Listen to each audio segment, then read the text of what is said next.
Queridos, qué bueno es estar una vez más con ustedes por este medio y tener la oportunidad en verdad de meditar, de reflexionar en lo que la palabra de nuestro Dios nos enseña. Hace 8 días en verdad no pude, estaba en campaña en los lados de Antioquia, un municipio, pero bueno, qué bendición es poder estar nuevamente. Yo quiero que por favor en este momento, como de costumbre y como nos es impuesta necesidad, podamos orar para poder entender este hermoso repaso de la lección. Padre Celestial, que tu Espíritu Santo nos ilumine para de esa manera meditar en tu palabra. En el nombre de Jesús, amén.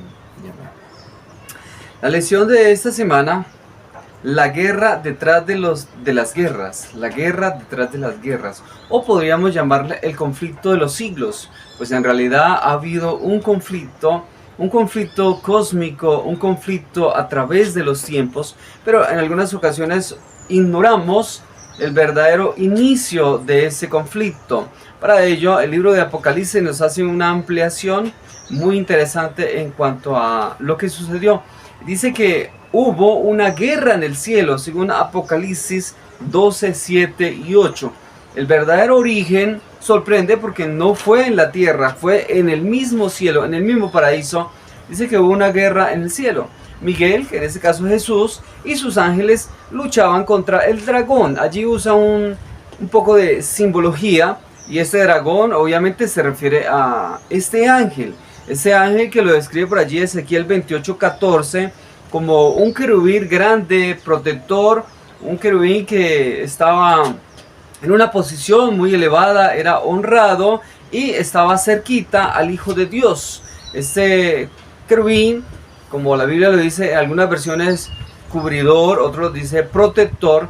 Y esto es algo interesante porque la palabra del Señor, para de esa manera nosotros ir dando una buena ampliación en cuanto a este arcángel, según Ezequiel, allí encontramos que esta palabrita cubridor o protector quiere decir como un abogado, un defensor, alguien que levanta el ánimo de sus soldados. Pues en este caso, este Lucifer, este ángel, querubín, protector, levantaba el ánimo de los ángeles. Y cuando digo levantar el ánimo, no estoy diciendo que estuvieran desanimados, no, sino que él estaba allí como un protector, como un cubridor, director de la orquesta celestial, y era quien estaba en el liderazgo, podemos decir de esa manera. Era quien seleccionaba las alabanzas para el Creador, y de esa manera estaba en una posición muy honrosa, claro que sí, pero por motivos que desconocemos teológicamente, en ese ángel acabado en hermosura, en perfección,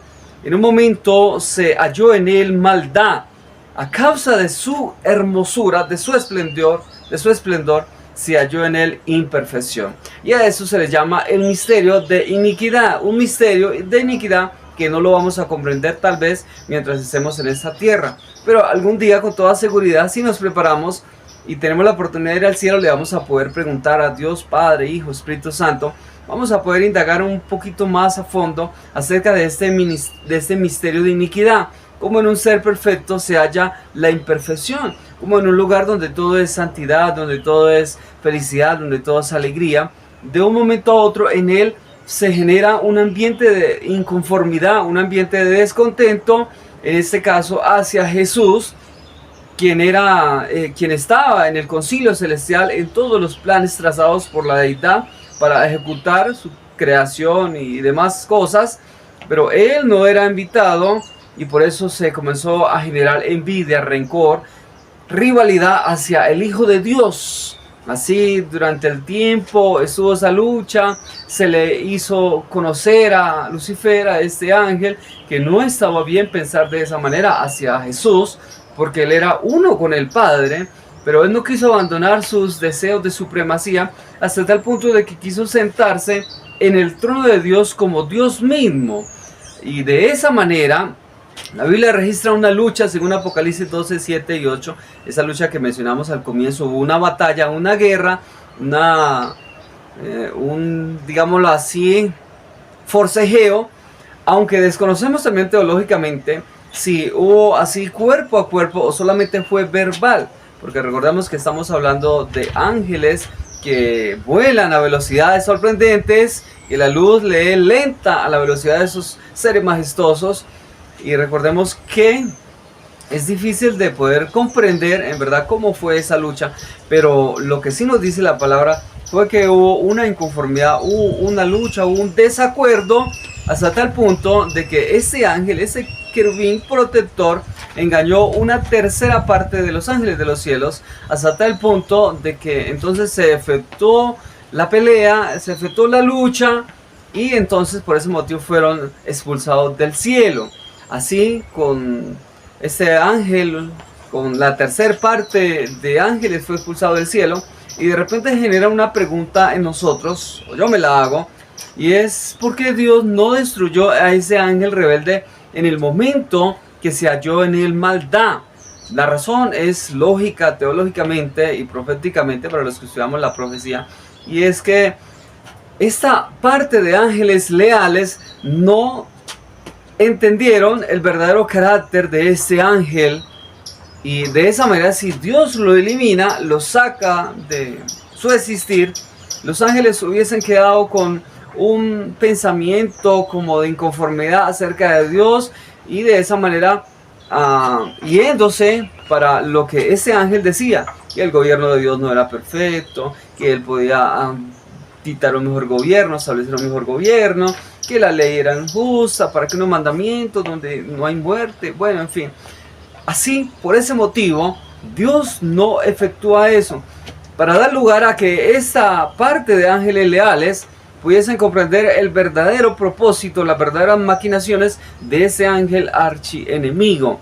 No obstante, en la cruz fue descubierto en público, cuando ya entonces ese ángel logra crucificar a Jesús, aunque era una profecía según Génesis 3:15, pero allí se volca toda su ira, todo su odio, y los ángeles, que una vez creyeron que ese ángel tenía la razón por su coherencia en sus palabras, en sus cosas, comprendieron que ese ángel era verdaderamente malo. Allí fue exhibido en público, dice la palabra. Allí se comprendió el verdadero carácter de ese ángel, y consecutivamente los ángeles comprendieron que el gobierno de Dios es justo, puro y bueno. Según la palabra de nuestro Dios, fue una decisión bastante difícil para Dios. Hablando ya acerca del plan de salvación, cuando el ser humano peca, recordemos que ese ángel una vez peca allá en el cielo, es expulsado de ese lugar, pero entonces él ahora tiene su cometido, y es engañar a la creación de Dios. Proféticamente se enseña y sabemos que ese ángel visitó otros lugares, otros mundos, para de esa manera tratar de hacer desobedecer a los otros mundos, pero no le dieron entrada, no le dieron acogida. No así, este ángel logró persuadir, engañar a una mujer llamada Eva, según Génesis 3 en adelante. Allí se describe la caída, para eso también hay un capítulo de la historia de la redención, bueno, también la historia de los patriarcas, que era una ampliación muy profunda acerca de este ángel, como Adán y Eva habían sido ya advertidos de que iba a venir un ángel excelso, bonito, y que iba a tratar de engañarles. Ellos fueron muy advertidos, también tenían el mandamiento, Adán y Eva, de que no se debían de abandonar, no se debían dejar solos. No así Adán, en sus quehaceres, en sus actividades del campo, que no le eran gravosas, de por cierto. Vale resaltar que no era un trabajo donde él se cansara, donde él se fatigara, porque la Biblia dice en Génesis que todo era bueno en gran manera.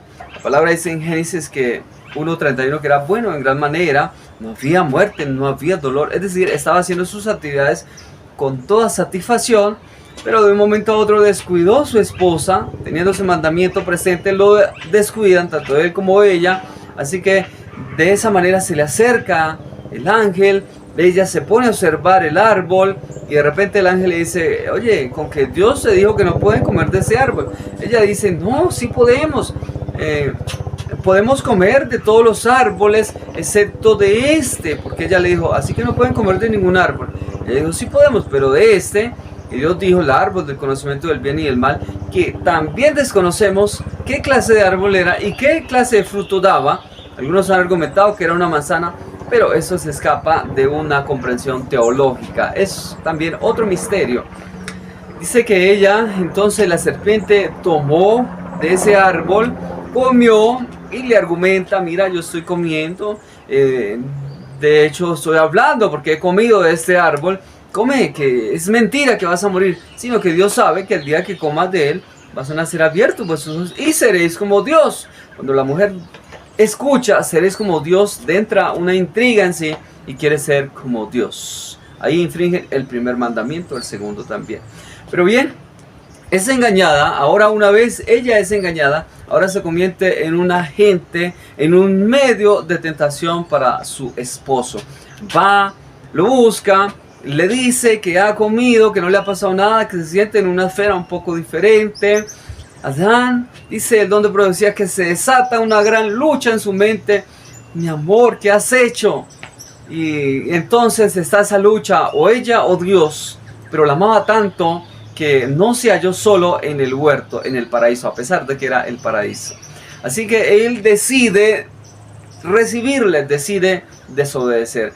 Eva fue engañada, pero Adán no fue engañado. Adán lo hizo a conciencia, lo hizo de una manera voluntaria.